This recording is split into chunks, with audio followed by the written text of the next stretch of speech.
கோவை காந்திபுரம் சுகுணா ரிப்பி பள்ளியில் நடைபெற்ற அவன்யா கண்காட்சியில் KGISL நிறுவனர் அசோக் பக்தவத்சலம் துவக்கி வைத்தார்.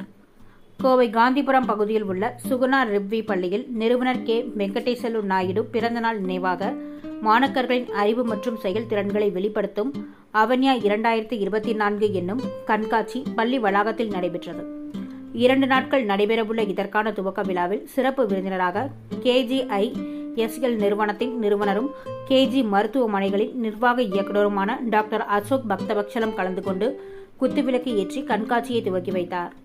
இந்நிகழ்ச்சியில் சுகுணா தொழில் மற்றும் கல்வி நிறுவனங்களின் தலைவர் லட்சுமி நாராயணசாமி, பள்ளியின் தாளாளர் சுகுணா, இணை நிர்வாக இயக்குநர் அனீஸ்குமார், சாந்தினி அனீஸ்குமார், சுகுணா அறக்கட்டளை அறங்காவலர் ராஜாமணி அம்பாள், பள்ளி இயக்குநர் மற்றும் முதல்வருமான ஆண்டனி ராஜ் ஆகியோர் கலந்து கொண்டனர்.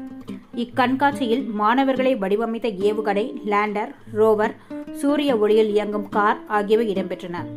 மோட்டார் பம்ப் வடிவமைப்பு, கிராம சபை, நீதிமன்ற நிகழ்வுகள், பண்டைய கால தமிழர்களின் கலை கலாச்சாரம், ஆங்கிலத்தின் சிறப்பு மற்றும் நாடகம், மருத்துவத்துறை, தாவரவியல், வேதியியல், விளையாட்டு, யோகா மற்றும் கணித புதிர்கள் போன்ற 165 விதமான தலைப்புகளில் செயல்முறை விளக்கங்களுடன் கூடிய அரங்குகள் அமைக்கப்பட்டிருந்தன.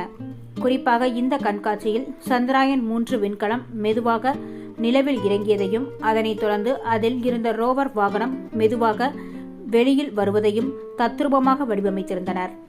இதனை வியப்புடன் கண்ட மாணவர்கள் மற்றும் பெற்றோர் விண்கலம் தரையிறங்கியதை நேரில் கண்ட அனுபவம் போல இருந்ததாக தெரிவித்தனர்.